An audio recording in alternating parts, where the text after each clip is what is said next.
Hello friends, welcome to Fiyas Eats and Sweets. എന്തുണ്ട് എല്ലാവരുടെ വിശേഷം? സുഖല്ലേ? ഞാൻ കിടക്കാൻ നേരത്തെ ഇങ്ങനെ ആലോചിച്ചു കൊണ്ടിരുന്നതാണ് എന്താണ് നാളെ ബ്രേക്ക്ഫാസ്റ്റ് ഉണ്ടാക്കാൻ. അപ്പോൾ എൻ്റെ മനസ്സിൽ ഓർമ്മ വന്നത് എനിക്ക് തലേ ദിവസം ജിം ട്രെയിനർ സജസ്റ്റ് ചെയ്തതായിരുന്നു, ഒരു 4-5 ടേബിൾ സ്പൂൺ ഓട്സ് ആഡ് ചെയ്തിട്ട് നമുക്ക് മിൽക്ക് അതിലോട്ട് ഒരു ഡബ്ബയിലോ അല്ലെങ്കിൽ ഒരു ഗ്ലാസ്സിലോ, അടപ്പുള്ളൊരു ഗ്ലാസ്സിലോ ആക്കിയിട്ട് വെക്കുക.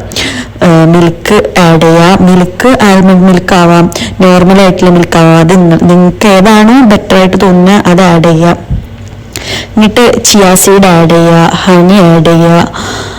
ഹണിയൊക്കെ ആഡ് ചെയ്യുമ്പോൾ നമ്മളെ ഇഷ്ടത്തിനനുസരിച്ച് നമുക്ക് എങ്ങനെയാണോ ബെറ്റർ തോന്നുന്നു അതിനനുസരിച്ച് ആഡ് ചെയ്യുക കേട്ടോ. അത് ഒരുപാട് ഹണി വേണമെന്നുള്ളവരാണെങ്കിൽ ഒരുപാടായിട്ട് ആഡ് ചെയ്യുക. ഇത് കുറച്ച് മതി, അതുകൊണ്ടാണ് ഞാൻ കുറച്ച് ആഡ് ചെയ്തത്.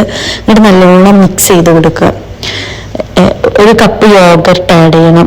എനിക്ക് യോഗർട്ടിന്റെ ഇത് ഇഷ്ടമല്ലാത്തത് കൊണ്ട് ഞാനത് മോർണിംഗിൽ ആണ് ആഡ് ചെയ്യുന്നത്.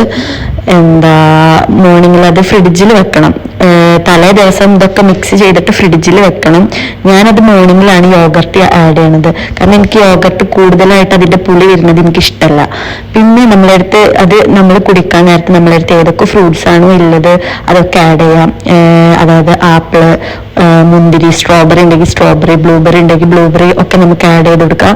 പിന്നെ നെറ്റ്സ് വേണ്ടവർക്ക്, നെറ്റ്സ് ഇഷ്ടമുള്ളവർക്ക് നെറ്റ്സ് ആഡ് ചെയ്യാം.